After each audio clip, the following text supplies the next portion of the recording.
بسم الله الرحمن الرحيم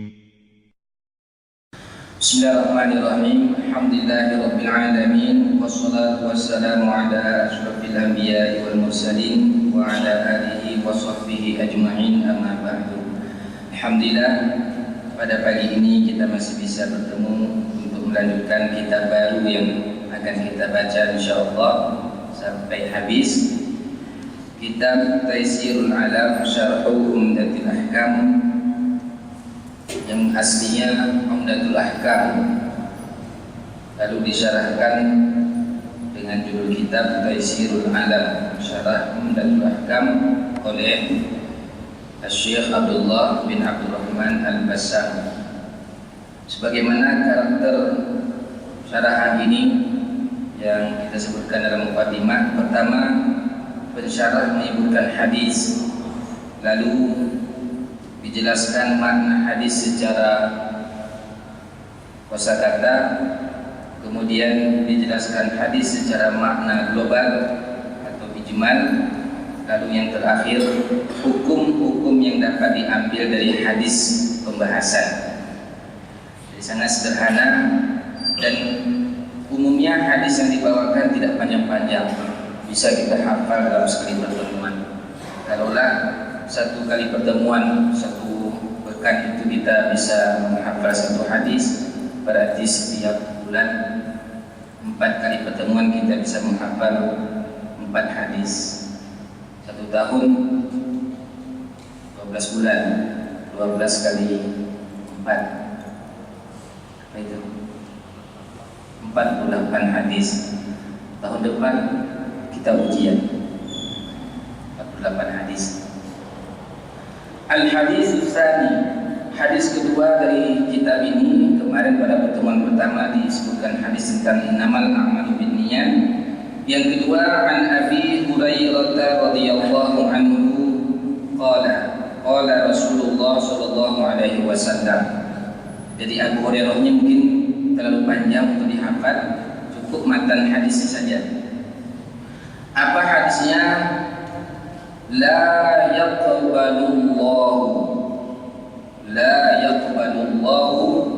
salata ahadikum idza ahdatsa hatta yatawaddaa.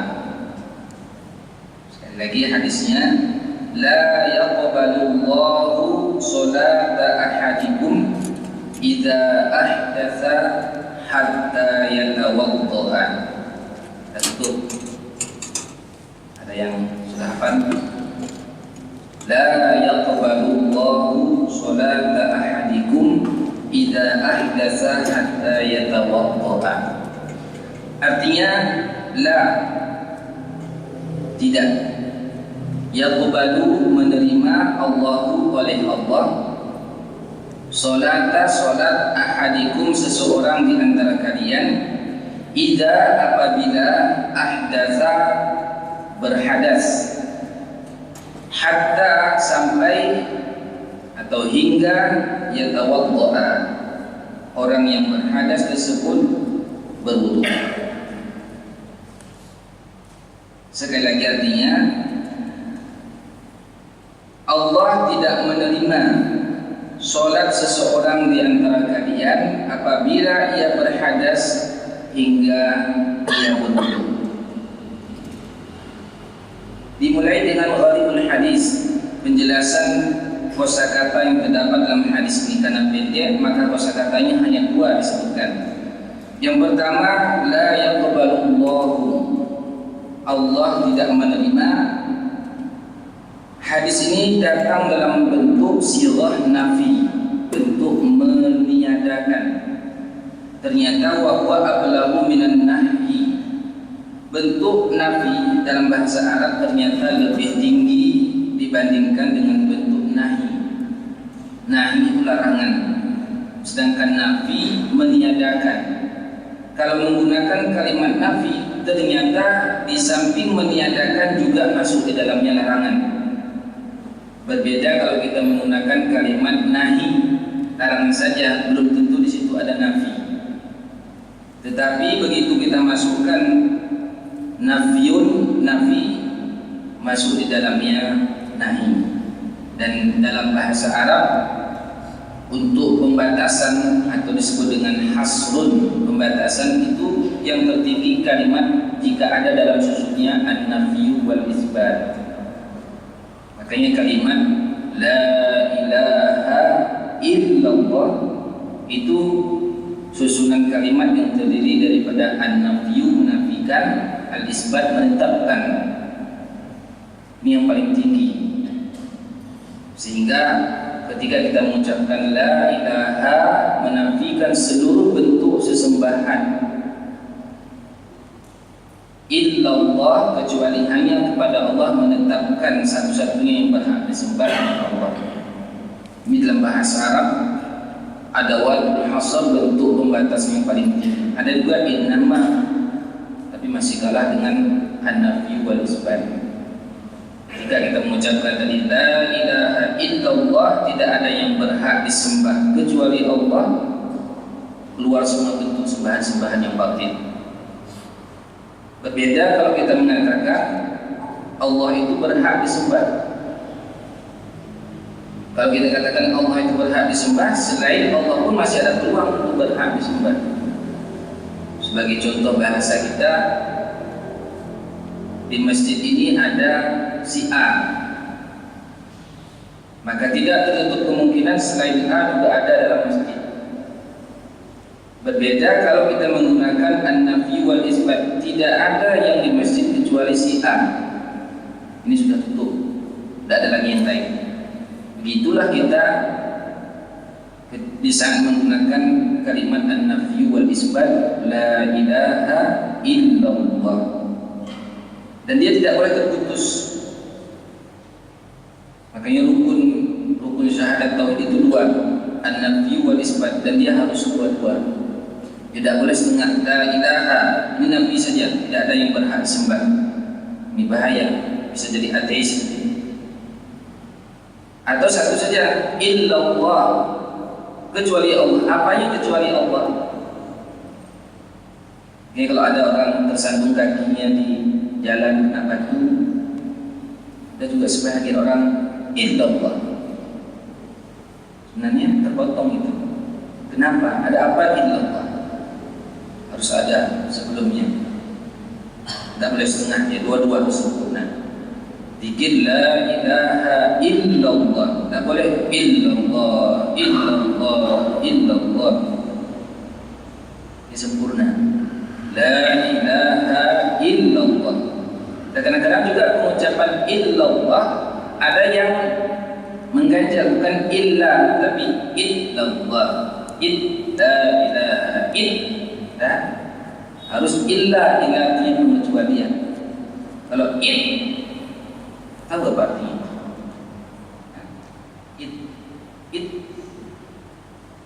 Ini perlu lagi kamus khusus mungkin. Illa pengecualian. Dalam hadis ini Rasulullah SAW menafikan solat orang-orang yang berhadas. Sampai kapan tidak menafikan hadas solatnya itu? Sampai dia berwudu.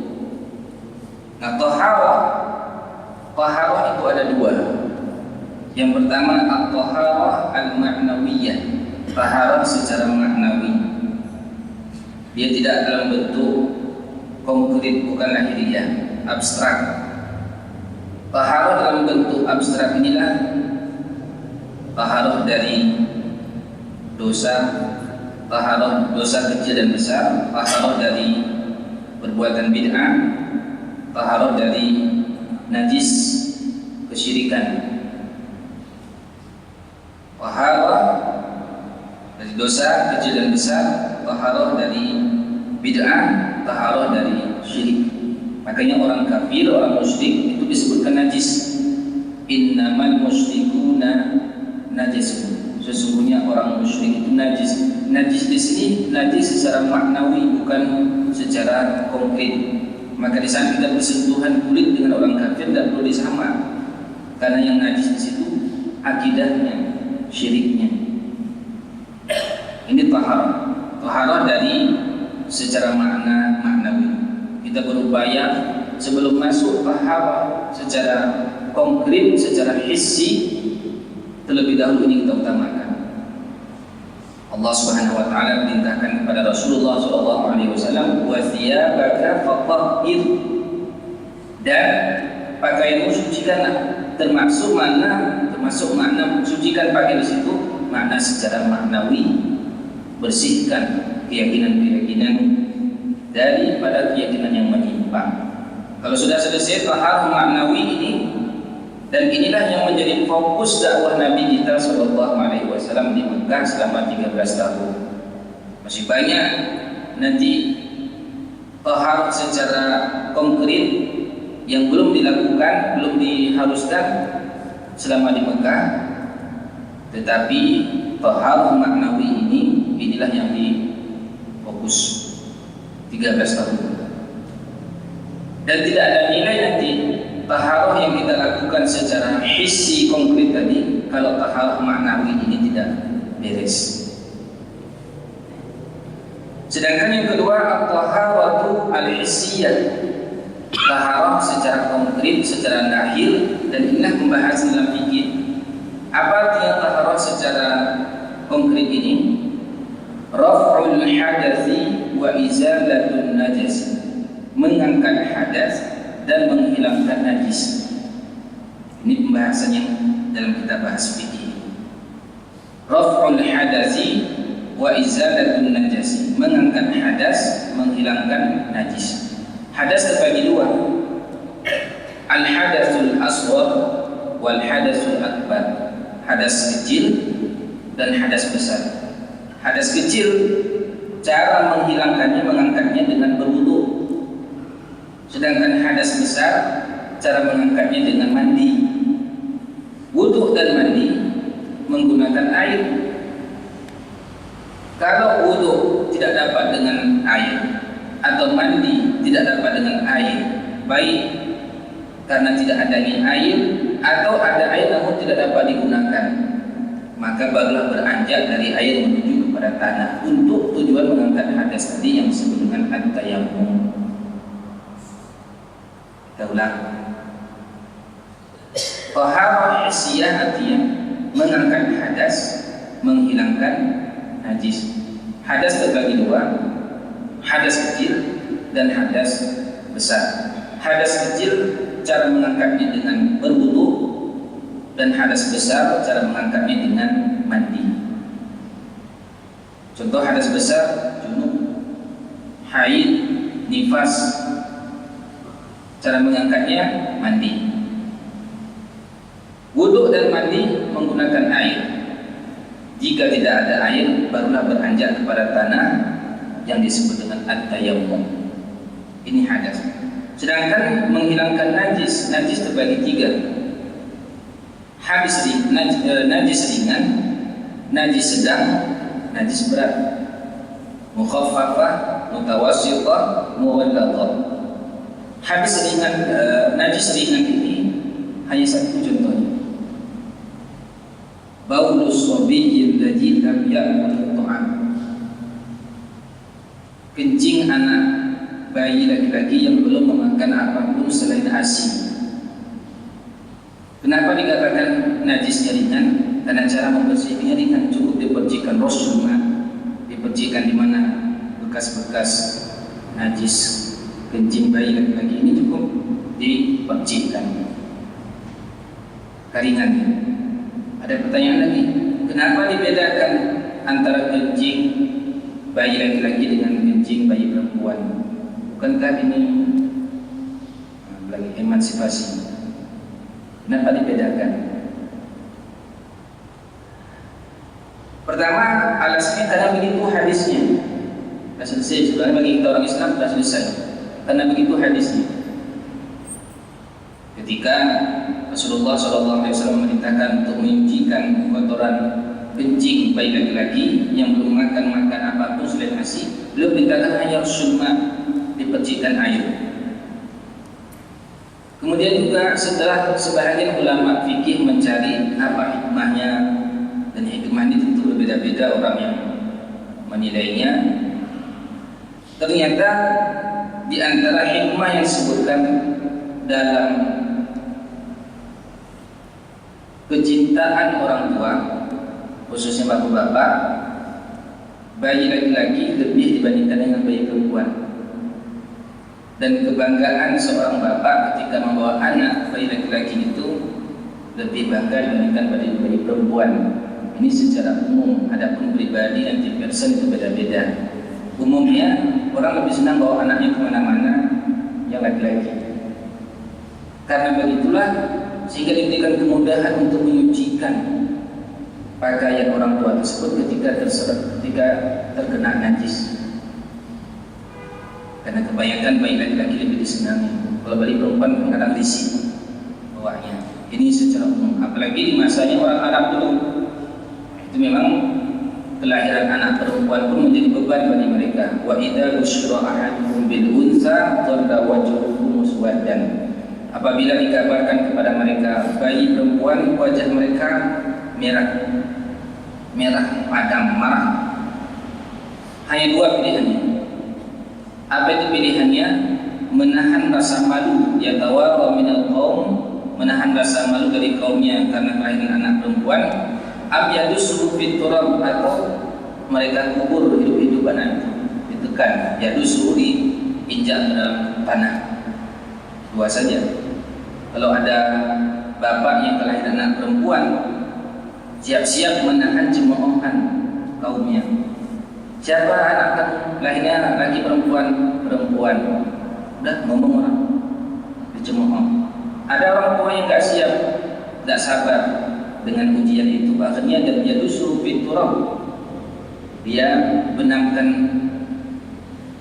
bayi perempuan itu. Lalu datang agama kita yang mulia ini, Islam, mengangkat derajat perempuan, dijadikan 3:1 lagi untuk berbuat baik kepada perempuan, pada ibu, lalu bapak. Kayaknya kalau perempuan itu sebenarnya sadar bagaimana Islam memuliakan mereka, mereka akan komitmen terhadap ajaran Islam. Komitmen. Kalau kita baca sejarah bagaimana orang Hindu, orang Yahudi, orang Nasrani memperlakukan Islam, ada yang malah menjadikan memperlakukan wanita, ada yang malah menjadikan wanita itu kalmazbalah, seperti sampah. Dalam Islam ternyata wanita berukuran tinggi. Nah, ini kaitannya tadi dengan najis sedang. Sedangkan yang kedua najis pertengahan, ini banyak contohnya. Najis pertengahan ini cara menghilangkan najisnya, hilangkan 3 sifat: bau, rasa, dan warna. Bau, rasa, dan warna. Sedangkan yang ketiga najis mughalladhah, yang keras, berat. Kenapa dikatakan berat? Karena cara menyucikannya berat, yaitu wuluhul kalbi, jilatan anjing.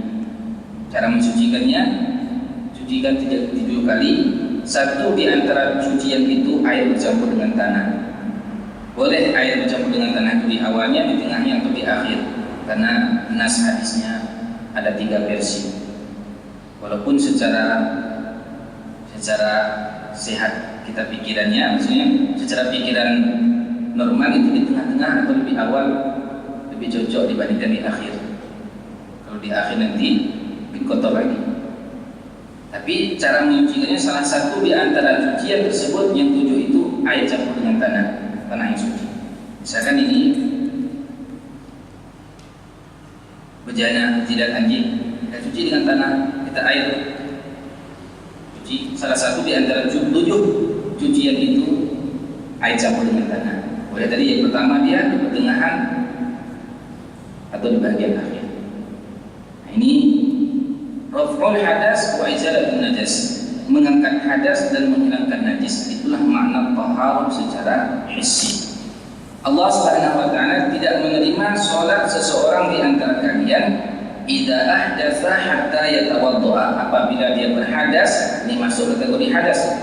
Hatta yatawaddaa, hingga dia berwudu. Ini berarti hadasnya hadas kecil.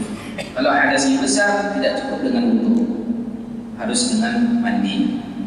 Nah, kita lanjutkan al-ma'na al-ijmali, makna secara global.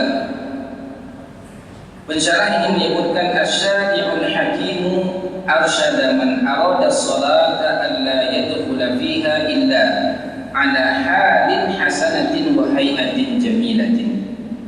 Syariat yang agung ini, syariat yang bijaksana ini, maksudnya syariat Islam, memberikan arahan kepada orang yang hendak sholat agar mereka tidak masuk ke dalam kegiatan sholat illa ala halin hasanah, kecuali dalam keadaan yang baik, wa hay'atin jamilatin, dan dalam keadaan yang indah. Bisa kita bayangkan kalau ada orang baru buang air besar, baru buang air kecil, tidak cuci-cuci, langsung mandi, langsung sholat, ya, gimana itu? Hay'ahnya tidak jamil, hay'ahnya tidak cantik, keadaannya tidak baik. Maka agama kita sebelum melaksanakan ibadah sholat betul-betul umat Islam itu dalam keadaan fit. Kita bisa rasakan orang mandi sebelum subuh dengan tidak mandi, kesegarannya ketika melaksanakan sholat subuh itu beda. Orang yang memakai minyak wangi ketika sholat dengan tidak memakai minyak wangi beda. Li'annaha aslilatul wasiqatu bainar rabbi wa bain 'abdihi. Karena sholat itu adalah ikatan yang paling kuat antara Allah Rabb dengan hamba. Kalau di luar sholat tidak terlalu dekat kita dengan Allah. Tetapi begitu sholat kita masuk dalam kondisi yang dekat dengan Allah, maka layak dan wajar, penting kita menghadap Allah dalam kondisi yang sebaik-baik mungkin. Kalau Imam Malik rahimahullah, jangankan sholat, belajar saja, kalau ada tamu yang datang ke rumah ditanya, ini datang bertamu untuk belajar atau untuk tamu biasa? Kalau yang datang untuk mengatakan belajar, beliau ganti pakaian sebaik-baik pakaian untuk menghadapi thalibul ilm. Kalau tamunya tamu biasa, bukan untuk belajar, beliau biasa saja pakaian, biasa saja. Itu kalau berhadapan dengan orang menuntut ilmu. Bagaimana dengan Allah Subhanahu wa taala? Maka sepantasnya kita berhadapan dengan Allah Subhanahu wa taala dengan mengenakan pakaian seindah-indah pakaian, dalam kondisi seindah-indah kondisi. Wa hiya at-tariqu ila munajatihi, dan salat itu merupakan jalan pintas untuk bermunajat kepada Allah.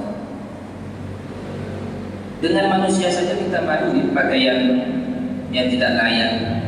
Kalau kita sebagai seorang bawahan lalu berhadapan dengan atasan, malu kita dengan pakaian seadanya. Kita akan mengenakan pakaian yang terbaik mungkin. Ini dengan manusia. Sedangkan sekarang kita sholat berhadapan dengan pencipta manusia itu, pencipta manusia. Kita renung-renunglah, layakkah saya sholat dengan pakaian seperti ini? Layakkah saya bermunajat kepada Allah dengan penampilan seperti ini? Lalu kita bandingkan ketika kita pergi ke kantor dengan penampilan yang najis, penuh. Kalau dia seorang wanita, dia cari pakaian yang orang-orang tidak mencemoohkan dia. Kalau kita ingat lagi, Allah lebih pantas, lebih berhak untuk kita berhadapan dengannya dalam kondisi sebaik-baik kondisi. Lidza amarahu bil wudhu'i wat taharati fiha. Karena itulah maka Allah Subhanahu wa taala melalui Rasulullah sallallahu alaihi wasallam memerintahkan umatnya untuk berwudhu dan bersuci dalam sholat tersebut. Artinya sebelum melaksanakan ibadah sholat. Wa akhbarahu annaha mardudatun ghairu maqbulatin bi ghairi dzalika. Dan Rasulullah sallallahu alaihi wasallam mengkhabarkan bahwa orang tersebut akan tertolak dan tidak diterima sholatnya bi ghairi dzalika, dengan selain yang demikian. Selain yang demikian di sini maksudnya tadi yang tidak bersuci. Kalau dia batal wudu dalam keadaan tidak suci, lalu dia sholat, maka sholatnya mardudah, Salatnya ditolak, ghairu maqbulatin, tidak diterima. Sedang dimaksudkan Allah Subhanahu wa taala, satu hadis saja pada hari ini, dan ini kita upayakan untuk kita hafal. Kita ulangi hadisnya, la yaqbalullahu salata ahadikum idza ahdatsa hatta yatawaddaa. Tidak diterima salat seseorang di antara kalian apabila ia berhadas hingga ia berwudu. Ada dua hukum pelajaran yang diambil dari hadis ini. Yang pertama, inna salatal muhdits la tuqbalu li'anna at-taharata ahadu syuruti shalat. Sesungguhnya salat orang yang berhadas tidak diterima karena taharah merupakan salah satu syarat sah salat. Syarat itu suatu perkara sebelum melakukan sebuah ibadah, itu syarat. Sedangkan rukun masuk dalam kategori ibadah. Wudu itu sebelum salat. Sedangkan sujud itu dalam salat, ini rukun. Bedanya antara syarat dengan rukun. Kalau syarat itu sebelum sampai habis harus ada. Sedangkan rukun itu hanya posisinya pada tempat-tempat tertentu. Rukuk itu rukun. Setelah rukuk tidak ada lagi rukuk. Masuk i'tidal. Sujud itu rukun. Setelah sujud, misalkan masuk duduk antara dua sujud, saat itu tidak ada sujud lagi. Sehingga syarat ini lebih kuat dibandingkan dengan rukun. Kenapa lebih kuat? Karena syarat dia harus ada dari sebelum melakukan sebuah amalan sampai akhir amalan itu. Sedangkan rukun hanya pada satu tempat. Karena itulah ulama fikih pun berbeda nanti pandangannya, apakah niat itu termasuk syarat atau rukun. Misalkan sholat, niat itu termasuk syarat atau rukun. Biasanya dalam kitab-kitab rukunnya. Rukun sholat ada 13 ya. Yang pertama niat. Kalau dalam kitab I'anatul Talibin, Al-Imam Al-Ghazali rahimahullah lebih menguatkan bahwa niat hukumnya syarat, bukan rukun. Karena apa tadi alasannya? Karena kekuatan syarat itu lebih daripada rukun. Syaratnya harus dari awal, dari sebelum melakukan sampai habis dia harus ada. Sedangkan rukun hanya satu tempat saja. Kalau dikatakan niat itu dia rukun, dia hanya waktu takbir saja. Setelah itu boleh nggak niat? Padahal niat boleh. Kalau ada orang merubah niatnya ketika di tengah-tengah sholat, bisa batal sholat. Wudu ini dari sebelum sholat sampai selesai harus ada. Kalau di tengah-tengah sholat kita batal wudu, maka batal sholat.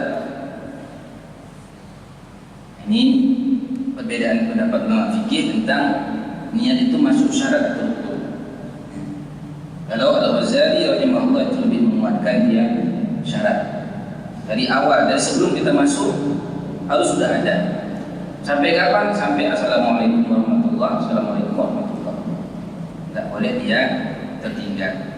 Nah, yang kedua, pelajaran yang dapat diambil dari hadis ini kata beliau, innal hadatsa naqidun lil wudu wa mubtilun lis shalah in kana fiha. Sesungguhnya hadas itu pembatal wudu dan membatalkan salat jika itu terjadi dalam keadaan salat.